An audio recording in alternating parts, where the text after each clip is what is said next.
Hi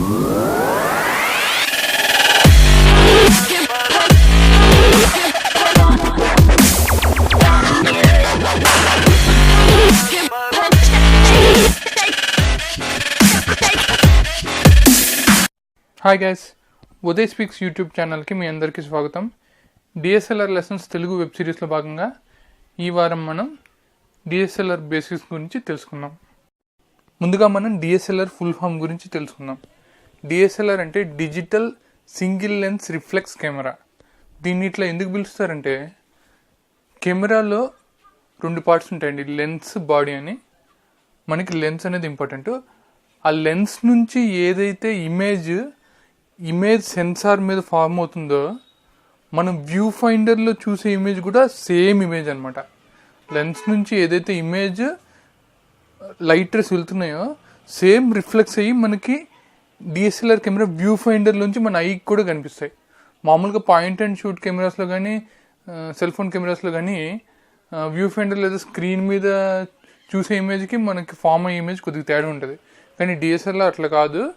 lens నుంచి ఏదైతే image లోపలికి వస్తుందో అదే మన కంటికి కనిపిస్తుంది, అదే ఇమేజ్ సెన్సార్ మీద కూడా ఫామ్ అవుతుంది. ఆ కారణం చేతనే దీన్ని digital single lens reflex camera అంటారు. మనకి మార్కెట్లో మంచి మంచి ఫోటోలు తీయగల హై ఎండ్ స్మార్ట్ ఫోన్స్ ఉన్నప్పటికీ కూడా DSLRs అంటే మనకి ఎందుకంత క్రేజ్ తెలుసా? మొబైల్ ఫోన్స్లో మనకి చాలా లిమిటేషన్స్ ఉంటాయి అన్నమాట. ఇప్పుడు ఎపర్చర్ కానీ ఫోకల్ లెంగ్త్ కానీ ఫిక్స్డ్ ఉంటాయి చాలా వరకు మొబైల్స్కి. సో మనకి అవుట్పుట్ మీద కంట్రోల్ చాలా తక్కువ ఉంటుంది. ఇప్పుడు ఆ కెమెరాలో ఒకవేళ మంచి సెన్సార్ వాడు, లేకపోతే సాఫ్ట్వేర్లో మంచి చేంజెస్ చేసో ఫొటోస్ బాగా వస్తే రావచ్చేమో, కానీ మన ప్రమేయం ఎక్కువ ఉండదు అనమాట అవుట్పుట్ని కంట్రోల్ చేయడంలో. అదే DSLR ఏంటంటే, it provides us control over settings.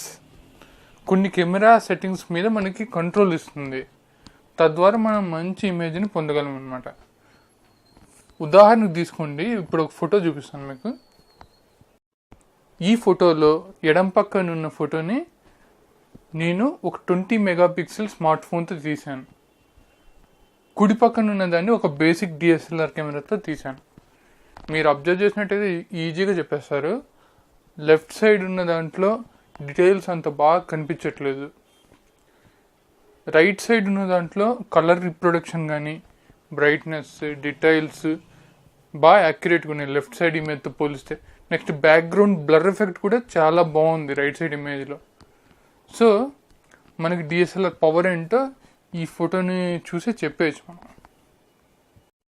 ఈ పిక్చర్లో మీకు 3 బాక్సెస్ కనిపిస్తున్నాయి కదా, settings, what can be controlled and ultimate aim. Settings అనే బాక్స్లో నేను ఏం రాస్తానంటే, DSLR కెమెరాలో మనం ఏ సెట్టింగ్స్ని కంట్రోల్ చేయగలమో ఆ సెట్టింగ్స్ గురించి రాస్తాను.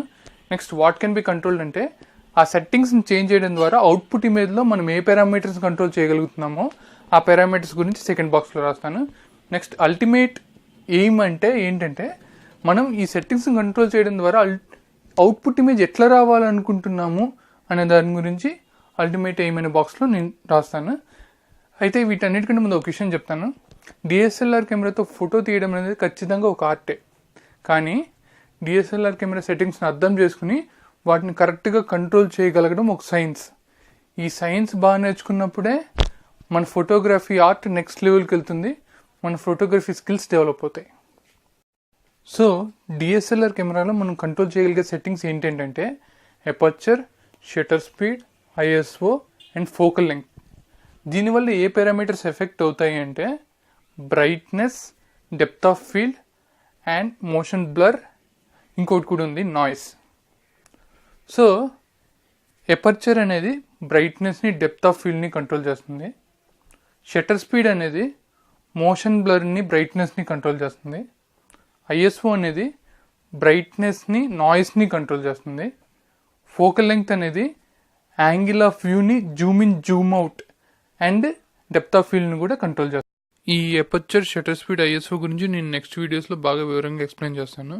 ప్రస్తుతానికైతే మనం brightness, depth of field and motion blur గురించి తెలుసుకుందాం. మొదటగా మనం బ్రైట్నెస్ గురించి డిస్కస్ చేసుకుందాం, ఒక ఇమేజ్ని ఎగ్జాంపుల్గా తీసుకుని.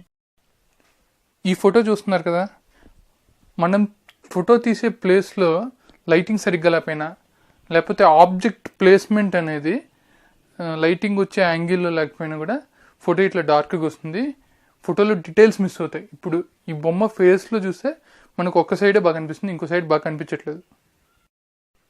అదే ఈ ఇమేజ్ చూడండి, డిఎస్ఎల్ఆర్లో కొన్ని సెట్టింగ్స్ చేంజ్ చేసి ఈ ఫోటో తీశాను. ఇప్పుడు చూడండి ఇది కొద్దిగా బ్రైట్గా ఉంది కదా, మనకి ఫేస్లో 2 సైడ్స్ కూడా డీటెయిల్స్ బాగా కనిపిస్తున్నాయి. సో అది బ్రైట్నెస్ యొక్క ఇంపార్టెన్స్ అనమాట. ఇప్పుడు మనం డెప్త్ ఆఫ్ ఫీల్డ్ గురించి మాట్లాడుకుందాం. డెప్త్ ఆఫ్ ఫీల్డ్ అంటే ఏంటంటే ఒక ఫోటోలో ఎంత భాగం ఫోకస్ అయ్యి వస్తుంది, ఎంత భాగం బ్లర్ అవుతుంది అని చెప్పడానికి మనం వాడే టర్మే డెప్త్ ఆఫ్ ఫీల్డ్. ఇప్పుడు ఈ ఫోటోలో ఒక మనిషి కెమెరా ముందు నిల్చుని ఉన్నాడు అనుకుందాం. ఆయన వెనక ఒక ఇల్లు ఉంది, దాని వెనక ఒక చెట్టు ఉంది. ఇప్పుడు డెప్త్ ఆఫ్ ఫీల్డ్ కనుక మనం తక్కువ ఉంది అని చెప్పినట్టయితే ఆ మనిషి ఒక్కడే ఫోకస్ అవుతాడు, ఆ ఇల్లు చెట్టు అనేవి ఫోటోలో బ్లర్ అయిపోయి వస్తాయన్నమాట. దీన్ని షాలో డెప్త్ ఆఫ్ ఫీల్డ్ అని అంటారు. అంటే డెప్త్ ఆఫ్ ఫీల్డ్ ఆ ఫోటోలో తక్కువ ఉంది అని అర్థం. అదే డీపర్ డెప్త్ ఆఫ్ ఫీల్డ్ అంటే ఎక్కువ డెప్త్ ఆఫ్ ఫీల్డ్ ఉంటే ఆ మనిషి, ఆ ఇల్లు, ఆ చెట్టు 3 క్లియర్గా కనిపిస్తారు ఫోటోలో ఫోకస్ అయ్యి. ఇప్పుడు మనం మోషన్ బ్లర్ గురించి మాట్లాడుకుందాం. ఒక వేగంగా కదులుతున్న మనిషిని కానీ వెహికల్ని కానీ ఫోటో తీయడానికి మనం ట్రై చేస్తే ఆ ఫోటోలో వాళ్ళు షేకీగా బ్లర్ అయినట్టు కనిపిస్తారు. దాన్నే మోషన్ బ్లర్ అని మనం అంటాం అనమాట. ఇప్పుడు ఇక్కడ ఉన్న ఫోటోలో ఒక టెలిఫోన్ బూత్ ముందు ఒక బస్ ఫాస్ట్గా వెళ్తుంది, దాని ఫోటో తీస్తే అట్లా బ్లర్ అయినట్టు వచ్చిందనమాట. డిఎస్ఎల్ఆర్ కెమెరాలో కొన్ని సెట్టింగ్స్ మనం కంట్రోల్ చేయడం ద్వారా ఈ బ్లర్ని తగ్గించడం, పెంచడం అనేది మనం కంట్రోల్ చేయొచ్చు అనమాట. ఇప్పటి వరకు మనం కంట్రోల్ చేయగలిగినటువంటి కొన్ని కెమెరా సెట్టింగ్స్ గురించి తెలుసుకున్నాం. అయితే ఇవి ఎందుకు, ఈ సెట్టింగ్స్ కంట్రోల్ చేసి మనం ఏం సాధించాలనుకుంటున్నాం? ద ఆన్సర్ ఈజ్ ఏంటంటే ప్రాపర్ ఎక్స్పోజర్, కరెక్ట్ ఎక్స్పోజర్ ఉన్న అవుట్పుట్ ఫోటో రావడం కోసం ఇదంతా చేస్తున్నాం అన్నమాట మనం. అసలు కరెక్ట్ ఎక్స్పోజర్ అంటే ఏంటి అంటే ఒక ఇమేజ్లో బ్రైటెస్ట్ పార్ట్స్ ఉంటాయి, డార్కెస్ట్ పార్ట్స్ ఉంటాయి. బ్రైటెస్ట్ పార్ట్స్ మరీ వాష్ అవుట్ అయిపోయినట్లు కాకుండా బాగా డీటెయిల్స్ కనిపిస్తూ ఉండి, డార్కెస్ట్ పార్ట్స్ కూడా నాయిస్తో కవర్ అయిపోకుండా డీటెయిల్స్ బాగా కనిపిస్తూ ఉండి, కలర్ రీప్రొడక్షన్ బాగుండి, తగినంత బ్రైట్నెస్ ఇమేజ్లో ఉండి మనం అనుకున్నట్టుగా రిజల్ట్ వస్తే దాన్ని కరెక్ట్ ఎక్స్పోజర్ అని మనం చెప్పుకోవచ్చు అనమాట. సో ఆ కరెక్ట్ ఎక్స్పోజర్ ఉన్న ఫోటోగ్రాఫ్ని సాధించడం కోసమే మనం ఈ సెట్టింగ్స్ అవి చేంజ్ చేసుకోవడం, కొన్ని పారామీటర్స్ కంట్రోల్ చేసుకోవడం అవన్నీ అనమాట. సో మనకి డిఎస్ఎల్ఆర్ స్క్రీన్లో కూడా ఎక్స్పోజర్ మీటర్ అని కింద ఒకటి కనిపిస్తూ ఉంటుంది. ఇప్పుడు ఈ ఇమేజ్లో చూడండి, కింద నేను ఒక రెడ్ యారో మార్క్తో పాయింట్అవుట్ చేశాను. అందులో మైనస్ నుంచి 0, 0 నుంచి ప్లస్ ఒక స్కేల్ ఉంటుంది. మనం సెట్టింగ్స్ చేంజ్ చేసినప్పుడు ఆటోమేటిక్గా ఈ ఎక్స్పోజర్ మీటర్ మనకి ఇండికేట్ చేస్తూ ఉంటుంది అనమాట, ఎంత ఎక్స్పోజర్లో ఉంది. ఇప్పుడు ఈ పర్టికులర్ సెట్టింగ్ దగ్గర ఇమేజ్ ఎక్స్పోజర్ ఎట్లుంటుంది అనేది కింద ఇండికేట్ చేస్తుంది.